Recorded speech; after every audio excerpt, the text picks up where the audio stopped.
What's going on YouTube? Welcome to my YouTube channel. My name is Kino from Maltech, and today we're going to be talking about the Xbox Series S. We're going to talk about the pricing, the build, and the specs of the Xbox Series S, the pros and cons, how well games run on the Xbox Series S, and finally, if you yourself should buy the Xbox Series S in 2024. Stick around to find out.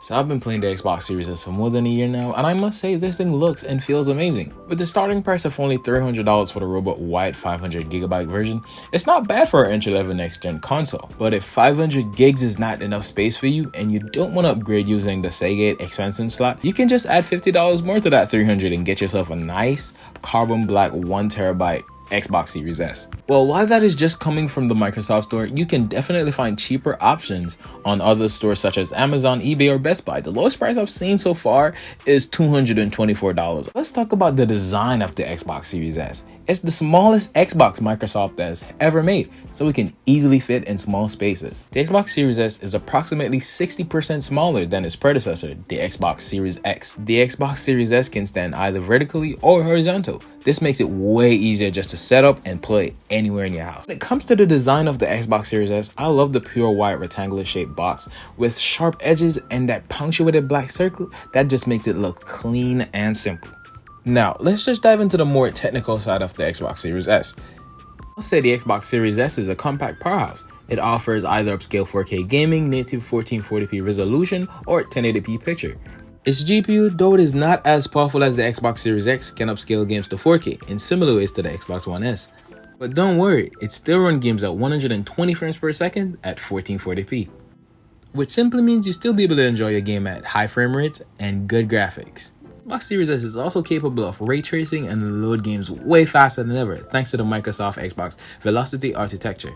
It also comes with 10 gigs of GDDR6 memory and a built-in SSD, so you know you'll be getting the best out of your console while you're playing your favorite games. But enough of all that techie stuff, let's dive into the pros and cons of the Xbox Series S.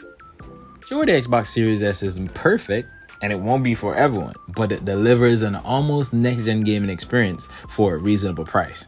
So let's talk about some of the pros of the Xbox Series S. I like the tiny compact design of the Xbox Series S because you could easily fit it into a bag if you're going on the move, and you could literally fit it on any table or any desk in your house.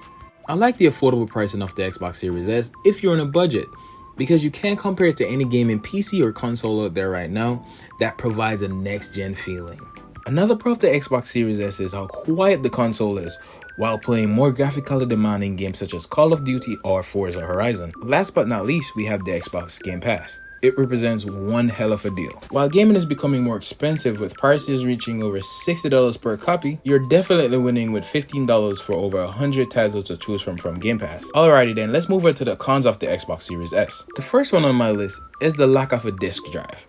Even though I don't really care for them personally because I believe that CDs are a thing of the past. So is it really a con? Well, I'll leave that up to your preference. Secondly, the expensive cost of the expandable storage. I say Microsoft should have given the Series S a 1TB from the get-go. It would have been a win-win for everyone. Well, that's the end of it for the pros and cons. I tried my best to find more cons of the Xbox Series S, but it was just pointless because the price was good and it's a very good console. But let's take a look at the Xbox Series S's controller.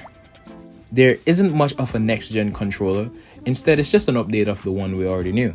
There are only 3 changes from the last Xbox controller to the new model that may impact the way you use it. The first and most obvious is the new share button in the center of the controller near the menu and view button.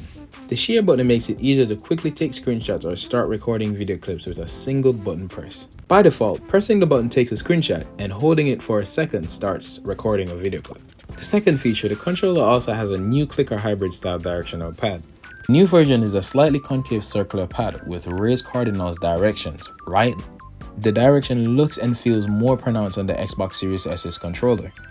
But surprisingly, the biggest change in it is that it's louder. The controller has mild but highly textured grips that's more effective and keeps the controller from moving in your hands even if they're sweaty. On the plus side, the new controller features a new USB-C port rather than the micro USB. It's somewhat bittersweet. But I personally would prefer it if Microsoft finally make the jump to internal batteries. Still, using USB-C could lead to faster charging if you use the Xbox rechargeable kit. And finally, should you buy the Xbox Series S in 2024? I would say yes, most definitely. Go for it because you're getting a budget-friendly console. You have access to over 100 games because you have Game Pass. And plus, you'll be playing your favorite games at high frame rates with very good graphics. And you'll have a console that lasts you for a very long time. With that said, guys, thank you all for watching this video. Feel free to like, subscribe, and leave a comment down below. And I'll catch y'all in the next one. Peace.